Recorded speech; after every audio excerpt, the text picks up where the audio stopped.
вот здесь мечети, они ведь были еще благотворителями, строили медресе, мечети, и вот этот продукт чай, чайная торговля, в том числе вот повлияла на архитектурный облик наших городов, вообще в целом на развитие татарской духовной культуры.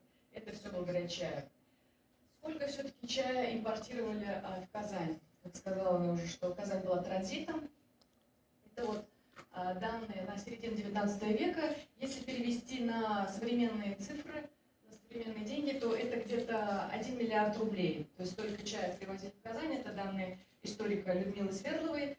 Ну, с одной стороны, можно сказать, что да, много выпивали чая, но в то же время очень много уходило дальше на европейский рынок. Купцы пили не только чай, но еще и кофе, в том числе из этих вот новых устройств.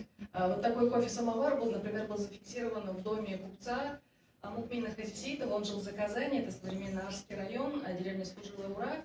Он был известным купцом, мануфактуры у него были, и он торговал с Туркестаном. Далее о баитах.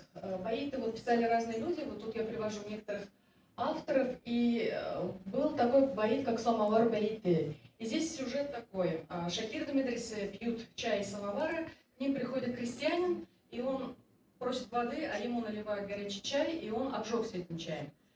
То есть этот баит о чем говорит? Тут несколько моментов. Во-первых, конечно же, что чай из самовара сначала был неким таким городским развлечением и был доступно скорее городским жителям. Сельские жители познакомились вот с таким видом чаепития позднее. Во-вторых, конечно же, тут надо помнить, что вот, противопоставляется, да, вот грамотные шакирды пьют чай и такой неграмотный сельский житель, как его называют, мужик, то есть и в русской культуре, и в татарской культуре тогда крестьян называли мужиками. Вот он не знал. В то же время чай, горячие напитки, тут еще такой третий момент, это больше связано с экологией.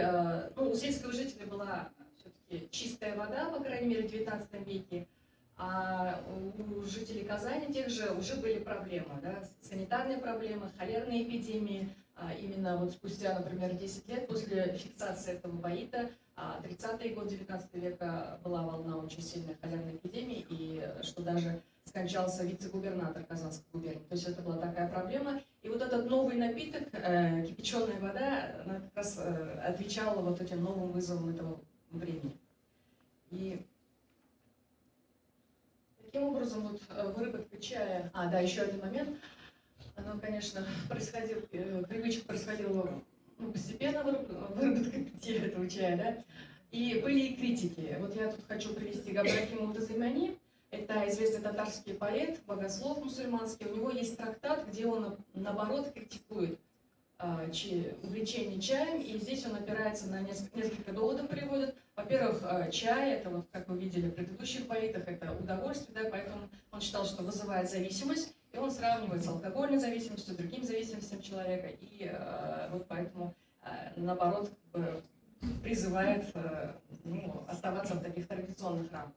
И в то же время ему кажется, что чаем увлекаются русские, поэтому татарам нельзя подражать русским. Хотя на самом деле, конечно, как я сказала, это все происходило примерно в одно время и в русской культуре, и в татарской. Классический рассказ, наверное, Карла Фукса, это казанский профессор, немецкий врач, он жил в Казани, и это уже 1840-е годы, он пришел в гости в татарскую семью купеческую, он вот описывает вот это чаепитие, богатое застолье, ему настолько было тяжело, его напоили там 25 чашек чая, он пишет, что вот, и это называют чайной пыткой. И тут, конечно же, вот с одной стороны, да, многие знают этот эпизод, и этот дальше уже будет тиражироваться в других трудах, тоже русских авторов и авторов такого западного толка, что ли. Вот такое мнение о татарах, что татары постоянно пьют чай. А на самом деле здесь, конечно же, вот эти авторы, может быть, сами того не желая, допустили некую такую экзотизацию татар, что вот, представили именно их таким образом. Хотя, что на самом деле произошло? Пришел человек в гости, татарским купцам, предложили они модный на тот момент чай, новый продукт, которым сами же торговали. Естественно, было богатое застолье, никто же не заставлял его выпить именно 25 чашек чая. То есть они таким образом проявили свое гостеприимство в своем понимании, а это все преподносится как вот, ну, какой-то вот дикий обычай, что, конечно же, было в корне неверно. Ночная торговля на Сенном базаре, Песчан-базаре, а в итоге вот именно чай и торговля, наверное, другими вот бакалейными товарами привели его вот к такому финансовому благополучию. Может быть, он был крестьянином Лаишевского уезда, он был потомком вот такого условного мужика, да, деревенского, который вот в начале 19 века еще не видел самовар и обжегся чаем. А вот в начале 20 века он уже вот, да, превратился в человека, который вот занимался этим бизнесом.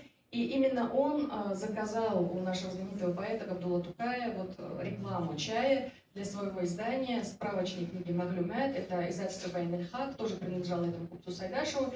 И Габдулла Тукай вот по заказу написал вот про чай фирмы «Караван» вот такие вот строки. Это только один фрагмент.